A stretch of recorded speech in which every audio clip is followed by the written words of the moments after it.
আমাদের মুরাদনগর এলাকার প্রতি বছর 16 ডিসেম্বর যে ঐতিহ্যবাহী পিকনিকের আয়োজন করা হয় তা আর শুধু একটি আয়োজন নয়, এটি ভালোবাসা, ঐক্য আর স্মৃতির এক অনন্য বন্ধন। প্রায় 15 বছর আগে এই সুন্দর উদ্যোগটির সূচনা করেছিলেন আমার প্রিয় পিতা। তিনি আমাদের মাঝে নেই প্রায় 9 বছর, কিন্তু তার চিন্তা, আদর্শ আর মানুষের প্রতি ভালোবাসা আজও জীবন্ত হয়ে আছে এই আয়োজন।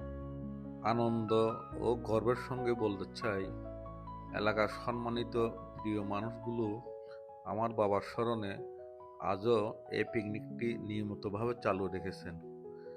এটি প্রমাণ করে ভালো মানুষ কখনো হারিয়ে যায় না, তারা স্মৃতিতে, কাজে আর ভালোবাসায় চিরজীবী হয়ে থাকেন। আমাদের পরিবারের পক্ষ থেকে মুরাদনগর এলাকার সম্মানিত ব্যক্তি, বড় ছোট সবাইকে জানাই আন্তরিক অভিনন্দন, কৃতজ্ঞতা আর শুভেচ্ছা। এই ঐক্য, ভালোবাসা আর সুন্দর সম্পর্ক চিরদিন অটুট থাকুক এই কামনা করি। আসসালামু আলাইকুম।